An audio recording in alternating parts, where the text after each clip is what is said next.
Banking সেবায় বৈপ্লবিক পরিবর্তন এনেছে মোবাইল ব্যাংকিং। বর্তমানে সব লেনদেন হচ্ছে নিমিষেই। কেবল টাকা পাঠানোই নয়, মোবাইল রিচার্জ, কেনাকাটা, বিদ্যুৎ ও পানির বিল পরিশোধ, বেতন ভাতা প্রদান, টিকিট কেনা সহ বিদেশ থেকে রেমিট্যান্স পাঠানোর ক্ষেত্রে মোবাইল ব্যাংকিং সেবাই এখন সবার অন্যতম পছন্দের মাধ্যম। মোবাইল ব্যাংকিং মানুষের দৈনন্দিন আর্থিক লেনদেনকে প্রযুক্তি নির্ভর করেছে।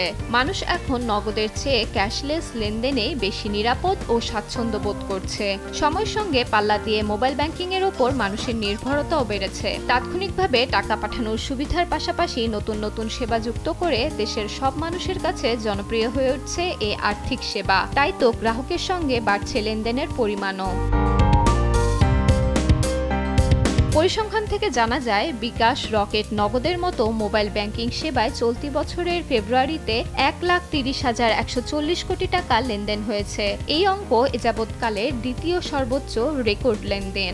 এর আগে একক মাসে সবচেয়ে বেশি লেনদেন হয়েছিল গত বছরের জুনে, যা ছিল 1,32,175 কোটি টাকা। বর্তমানে bKash, Rocket, UCash, My Cash, Sure Cash সহ নানা নামে 13টির মতো ব্যাংক ও প্রতিষ্ঠান MFS সেবা দিচ্ছে। 2024 সালে ফেব্রুয়ারিতে মোবাইল ব্যাংকিংয়ে নিবন্ধিত গ্রাহক সংখ্যা দাঁড়িয়েছে 22,14,78,000-এ। লেনদেনের সুবিধার্থে অনেক গ্রাহক একাধিক সিম ব্যবহার করছেন। নিবন্ধিত এসব হিসাবের মধ্যে পুরুষ গ্রাহক 12,87,86,000 ও নারী 9,23,47,000। মোবাইল ব্যাংকিং এজেন্টের সংখ্যা দাঁড়িয়েছে 17,54,723 জনে। 2010 সালে মোবাইল ব্যাংকিং কার্যক্রম চালু করে বাংলাদেশ ব্যাংক। 2011 সালের 31 মার্চে ডাচ বাংলা মোবাইল ব্যাংকিং সেবা চালুর মধ্যে দিয়ে দেশে মোবাইল ফাইন্যান্সিয়াল সার্ভিসের যাত্রা শুরু হয়। এরপর ব্র্যাক ব্যাংকের সহযোগী প্রতিষ্ঠান হিসেবে মোবাইল ব্যাংকিং সেবা চালু করে বিকাশ। বর্তমানে দেশে মোবাইল ব্যাংকিং সেবার সিংহভাগই বিকাশের দখলে। এরপরই নগদের অবস্থান।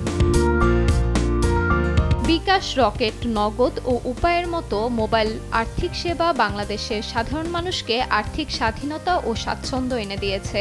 আগামী ডিজিটাল বাংলাদেশ লক্ষ্যমাত্রা বাস্তবায়নে ও ক্যাশলেস আধুনিক সমাজ নির্মাণে এই খাত গুরুত্বপূর্ণ ভূমিকা পালন করবে বলে মনে করছে বিশেষজ্ঞরা। ফারিহা ইসলাম মিম, দেশ টিভি।